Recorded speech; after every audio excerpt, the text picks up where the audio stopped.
Hey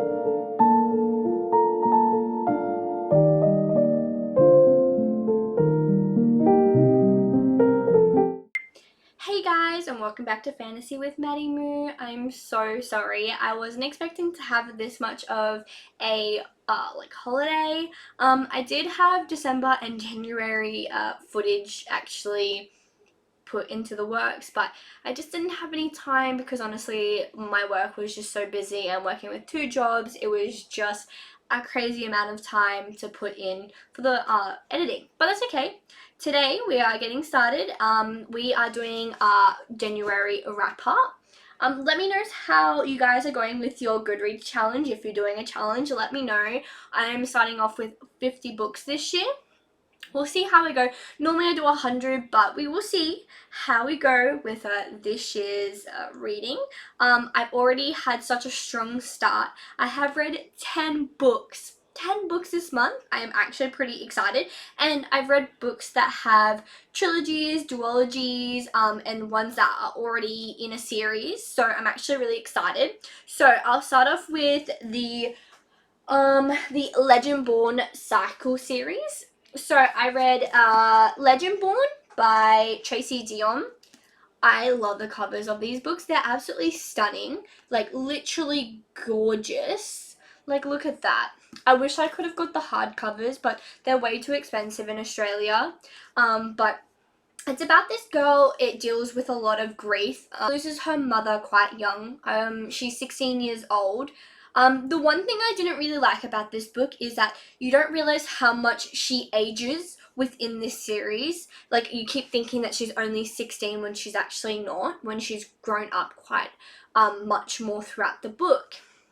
So yeah, it's about this girl. Her name is Bree. She is 16 years old. She loses her mother to a car accident, and it just pretty much goes how she handles her grief and how she can withhandle losing her mum at such a young age and knowing how to do the right things with this grief, which, you know, as someone that hasn't really lost anyone important in her life, I'm really not too sure how grief is supposed to actually be the right way to do grief and the right way to act during grief. It starts off with her and her best friend that she's known through childhood going to this specific college for young students in high school. So it's pretty much just for high school students going into a college. It's a program that they kind of feel what they are going to feel like when they go to college.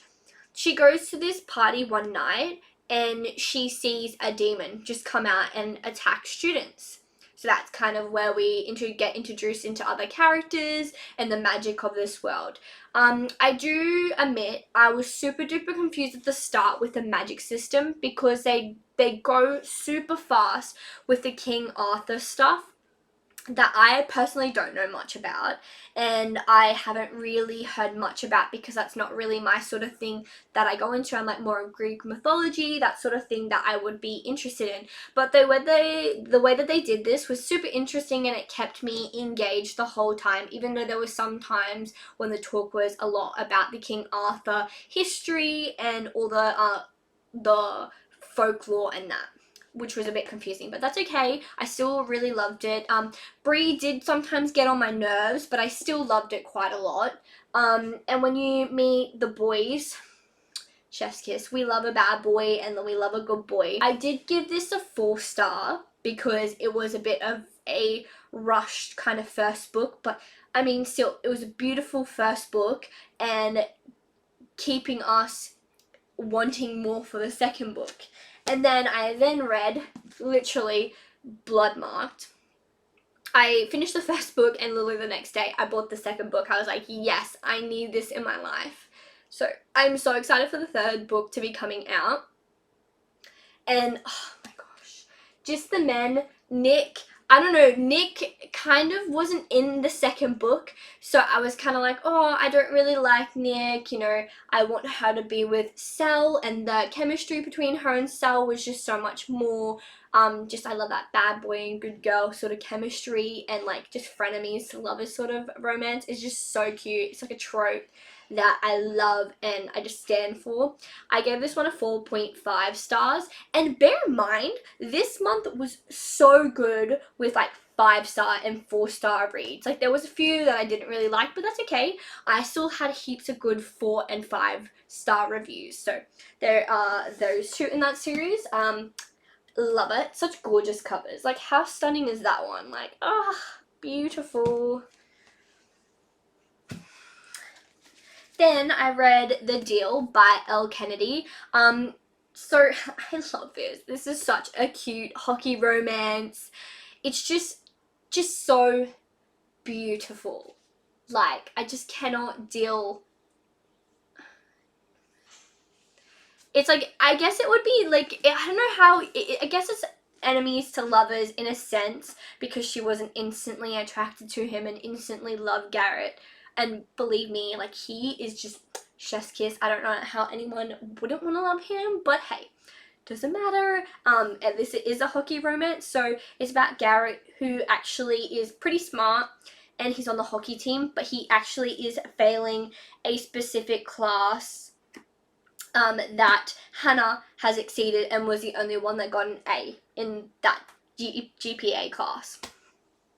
So she literally, he's like, no, I don't want to tutor you, like, no matter what, like, I'm too busy with everything, I can't do it, sorry. And he's like begging her and annoying her, blowing up her phone and stuff like that, and she finally caves, and that's how the romance starts. I gave this a 5 out of 5 star. I'm sorry, this one's like my favorite in the series. I have read the other series and nothing really honestly competes with this first book that I just fell in love with, so 5 out of 5 stars. If you really like hockey romances and sort of frenemies to lovers and like the tutoring trope, you'll love this 100%. We go to the next one, which is Princess of Souls by Alexander Christo. I did like this one.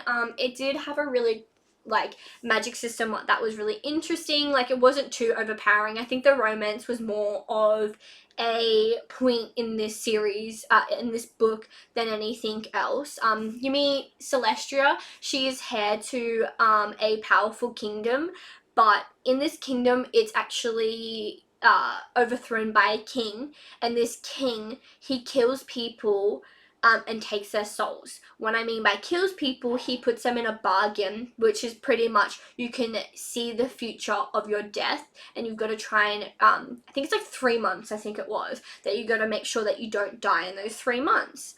And so Celestia meets Nox, and Nox is a soldier to that kingdom's, and he's like pretty high up. His dad, when he was younger, was murdered by the king. So you see the revenge and that hate to love was just really nice, but also it was kind of a little bit too fast-paced for me for it to be true. It was still such a cute romance. I would say maybe 3.75 star for me. It wasn't horrible and it wasn't bad. I did like the other secondary characters that made the whole story also a little bit better to build upon.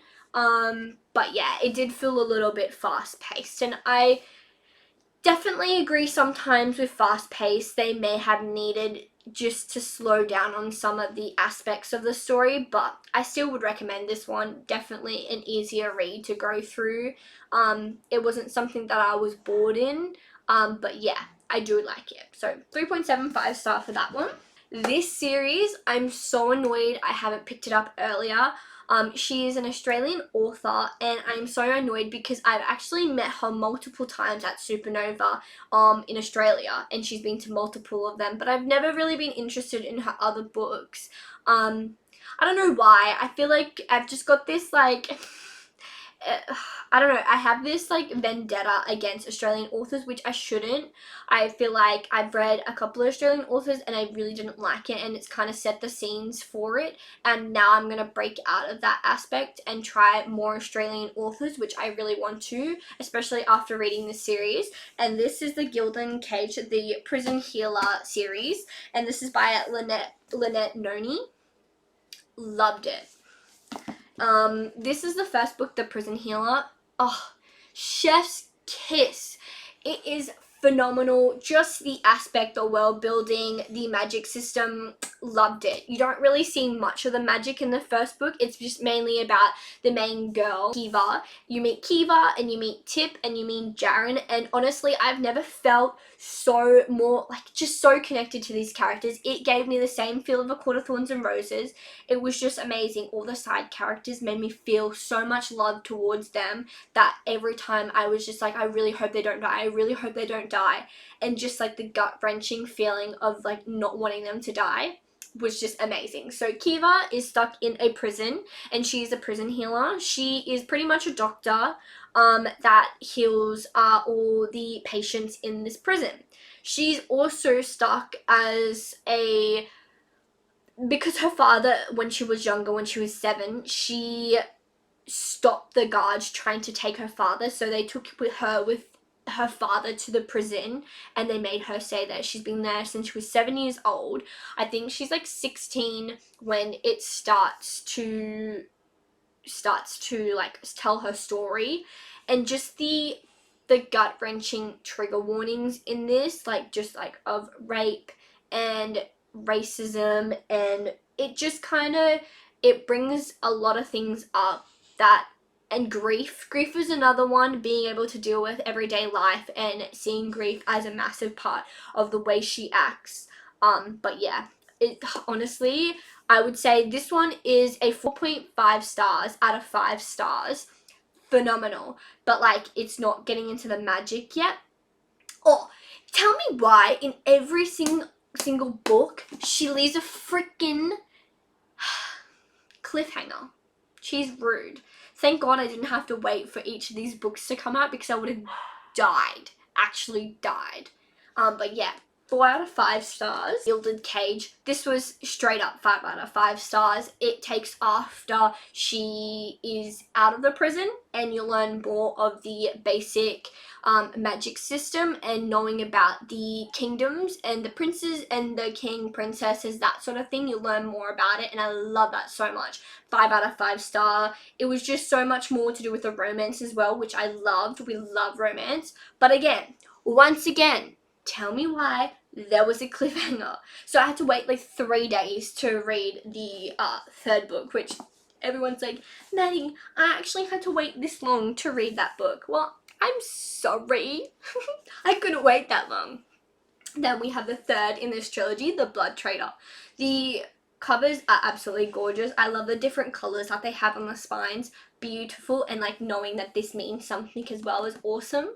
So I would give this one a 5 out of 5 stars. Like, this was also brilliant as well. With the battle, it wasn't like too built up and then it was landed flat. It wasn't too fast paced. I found that it was a really good pace that Lynette found in this series. It wasn't needed, there wasn't any more that was needed to be said, and there was not little that was to be said in the books as well. Like 3 books was enough. I feel like if there was any more, it would have been just too much. Meeting the other characters, it was just beautiful. And oh my gosh, I could see her with Cal, and him and her would have made so perfect. But it kind of gives me the vibes of Will and Jem from A Clockwork Princess. That trilogy, that kind of reminds me of that. Like, they're just so perfect. They just work so well together as a 3 that it's not a love triangle. It's just perfect. And I love how they didn't make it a love triangle as well. I feel like if Lynette did, it kind of would have taken the relationship and friendship out of Cal and Kiva's relationship and just turned it into something messy that didn't need to be messy. So chef's kiss. Read those books in literally 3 days. A lot of online books because I just didn't have really much time to get certain ebooks, certain physical copies, and majority of my stupid bookstores near me didn't actually have these in stock. So the first one I read was Better Than the Movies by Painter. This one was straight out at 5 out of 5 stars. It was just such a cute, fluffy romance, super duper easy to read. It's about a girl named Liz who meets a boy named Wes, who is her next door neighbor. Enemies to lovers and childhood romance, those tropes that are mainly in it. So she makes a bet, or not bet, she makes a promise to Wes that can he pretend to be her partner, boyfriend, to make her childhood friend love her and find her more interesting than she is, and to let him know that she's different and cool. And then, so if he does that, then he gets the parking space that's closer to their house, because they've been fighting over it for months since she's gotten her license. It's just so cute because she finds all these moments, because her mum passed away when she was younger, that her and her mum used to watch these cheesy films about romance and, you know, just like 16 Candles. Like, it's just such a beautiful moment that they have the relationship and grief between mother and daughter, and very interesting so that they bring a stepmother in to show how, you know, she's in her final year of high school. She has to go through grief of not having her mum through these, you know, massive milestones in her life, where she's going to prom, where she's moving out, she's going to college, and she's not going to have her mum there, and having to deal with that grief and trauma as well, which I loved. One of my favorite romance books, and I'm not a romance fan. Like, I'm not saying that I'm not a romance fan, but it's not a massive favorite genre, more like fantasy and romance. Fantasy and romance is my favorite genre, but I have been wanting to read more romance genre, especially because my friend Ebony has been reading a lot, and I've wanted to read some with her as well. So yeah, so that was a 5 out of 5. And then I have another one that I also read, and she actually owns a business as a clown, and she has a massive entertainment company, and she's made quite a lot of money through that company, that she's actually just bought a recent house. And you meet Travis Ford, who she's known her whole entire life, and he's always sort of her the annoying, like, best friend's little sister. It's always what she has been known to him as.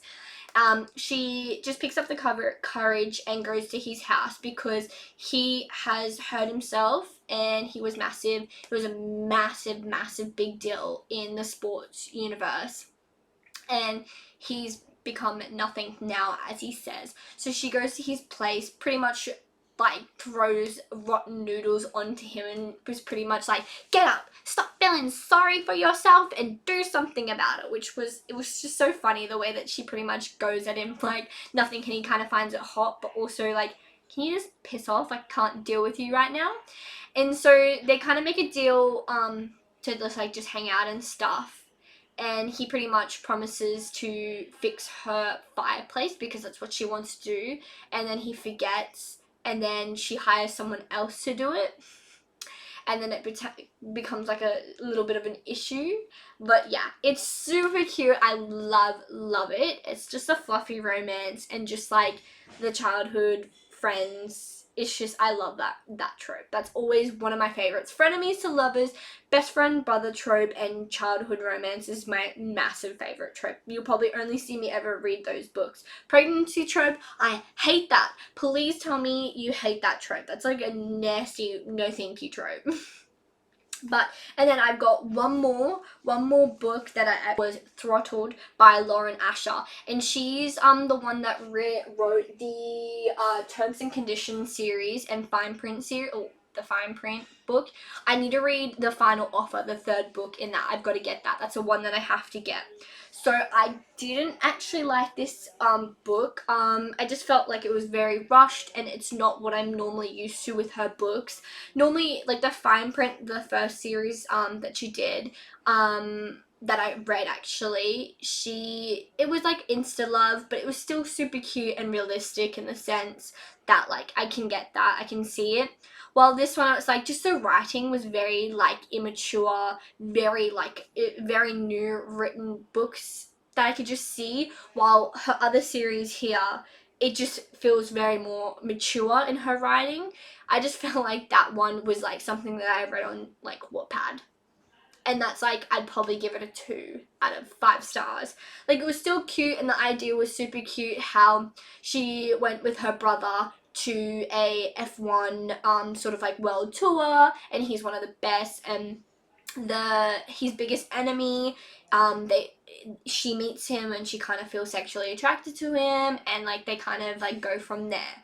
So like it's kind of that sort of series, but it's just the way that it was written. It was very fast paced, and I didn't really like the main guy. He kind of pissed me off more than anything, and it wasn't sexy, like sexy cocky. It was just embarrassing. But yeah, so that's pretty much all I've read this month. So I will do a on my TBR for February. I will film a video on that and let you know what is on my TBR, because there is a few that I really want to read. So, but yeah, 10 books. Bye for now, guys. I will talk to you later, and subscribe and like. Bye, guys.